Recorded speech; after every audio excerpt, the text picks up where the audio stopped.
नमस्ते। हमारी किचन में जो तेल की बोतल रखी होती है, कभी सोचा है वो इतनी साफ और बिना किसी महक के कैसे होती है? क्योंकि बीजों से निकला कच्चा तेल तो ऐसा बिल्कुल नहीं होता। तो चलिए आज इसी पूरी जर्नी को समझते हैं कि आखिर ये रिफाइंड तेल बनता कैसे है। यही तो सबसे बड़ा सवाल है ना, कि आखिर वो कौन सा जादू है जो एक आम से दिखने वाले तेल को एकदम क्रिस्टल क्लियर और बिना गंध वाला बना देता है। आइए इस पूरी प्रक्रिया की एक एक परत को खोल कर देखते हैं। सबसे पहले तो ये फर्क देख लीजिए। एक तरफ है कच्चा तेल जो धुंधला है, जिसमें अशुद्धियां हैं और एक तेज गंध भी है, और दूसरी तरफ है रिफाइंड तेल, एकदम साफ, स्टेबल और जिसमें कोई गंध नहीं। ये जो बदलाव है ना, ये एक बहुत लंबी और इंटरेस्टिंग प्रोसेस का नतीजा है। तो इस सफर का हमारा पहला पड़ाव है डिगमिंग। जैसा कि नाम से ही पता चल रहा है, यहाँ तेल में से कुछ गम यानी गोंद जैसी चिपचिपी चीज को हटाया जाता है। तो ये गोंद असल में है क्या? ये साइंटिफिकली कहें तो फॉस्फोलिपिड्स हैं। ये कच्चे तेल में नेचुरली मौजूद होते हैं और इन्हीं की वजह से तेल धुंधला या क्लाउडी दिखता है। तो सबसे पहला काम इन्हें ही बाहर निकालना है। अच्छा, तो इसे निकालते कैसे हैं? तरीका बड़ा सीधा सा है। तेल में बस थोड़ा पानी या एसिड डाल देते हैं। इससे होता ये है कि ये जो गोंद है ना, ये पानी सोखकर भारी हो जाता है और अलग होने लगता है। फिर आती है असली मशीन, सेंट्रीफ्यूज। ये इतनी तेजी से घूमती है कि सारा गोंद तेल से खिंचकर बाहर हो जाता है। और बस पहला स्टेप पूरा। तेल अब काफी हद तक साफ हो चुका है। तेल दिखने में तो थोड़ा साफ हो गया है, लेकिन अब भी एक और दिक्कत है, उसका स्वाद और उसकी शेल्फ लाइफ। तो इस समस्या का समाधान है न्यूट्रलाइजेशन। देखिए, कच्चे तेल में होते हैं फ्री फैटी एसिड्स। यही वो चीज है जो तेल में एक अजीब सी महक और खट्टापन लाती है। और इतना ही नहीं, इन्हीं की वजह से तेल बहुत जल्दी खराब भी हो जाता है। तो अगर तेल को लंबे समय तक चलाना है तो इन्हें हटाना ही पड़ेगा। इसके लिए क्या करते हैं? तेल में मिलाते हैं कास्टिक सोडा।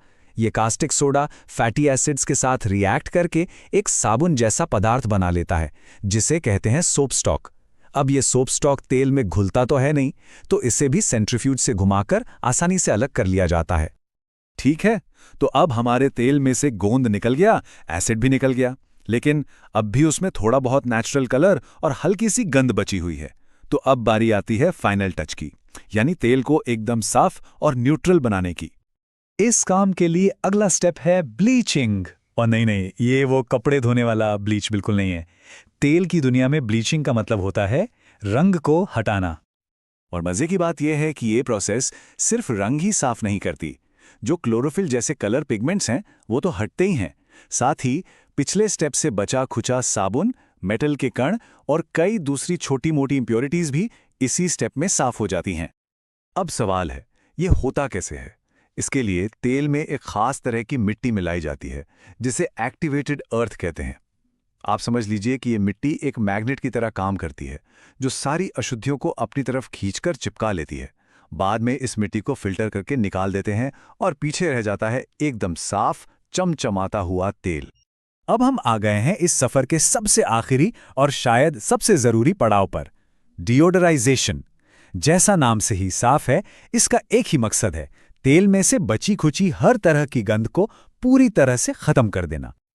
और इस स्टेप की इंटेंसिटी का अंदाजा लगाने के लिए बस एक नंबर काफी है, 260 डिग्री सेल्सियस। जी हां, 260 डिग्री सेल्सियस। सोचिए कितना ज्यादा तापमान है ये। और यही इस पूरी प्रक्रिया की सबसे बड़ी खासियत है।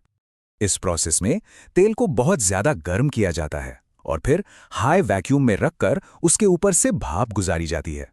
ये गर्म भाप एक तरह से वैक्यूम क्लीनर का काम करती हैं। वो तेल में मौजूद उन सभी कंपाउंड्स को अपने साथ उड़ा ले जाती है जिनसे कोई भी गंध या स्वाद आता है, और नतीजा एक ऐसा तेल जो बिल्कुल न्यूट्रल है। वैसे तो मेन प्रोसेस यहीं पर पूरी हो जाती है, लेकिन कुछ खास तरह के तेलों के लिए कहानी अभी बाकी है। उन्हें हर मौसम और हर कंडीशन के लिए परफेक्ट बनाने के लिए कुछ एक्स्ट्रा स्टेप्स भी लिए जाते हैं, जैसे कि सूरजमुखी या मक्के का तेल। इनके लिए डी-वैक्सिंग की जाती है, ताकि अगर इन्हें फ्रिज में भी रख दें तो ये जमे नहीं, धुंधले ना हों। और ज्यादातर तेलों की आखिर में पॉलिशिंग भी होती है, जिसका मतलब है एक फाइनल फिल्ट्रेशन, ताकि उनमें वो खास चमक और क्लैरिटी आ जाए। और बस इन सभी मुश्किल मराहिल से गुजरने के बाद वो कच्चा, धुंधला और गंध वाला तेल अब पूरी तरह बदल चुका है। अब ये है वो रिफाइंड तेल जो हमारी रसोई की बोतलों में रोज इस्तेमाल होता है। तो ये है पूरी कहानी। इस लंबी प्रक्रिया के बाद तेल साफ भी हो जाता है, स्टेबल भी, और उसकी शेल्फ लाइफ भी बढ़ जाती है। लेकिन यहाँ एक बहुत बड़ा सवाल खड़ा होता है। ये जो इतनी ज़बरदस्त सफाई हुई है, इतने हाई टेम्परेचर का इस्तेमाल हुआ है, क्या इस चक्कर में तेल के कुछ अच्छे ज़रूरी न्यूट्रिएंट्स भी निकल जाते हैं? ये एक ऐसा सवाल है जिस पर सोचने की ज़रूरत है।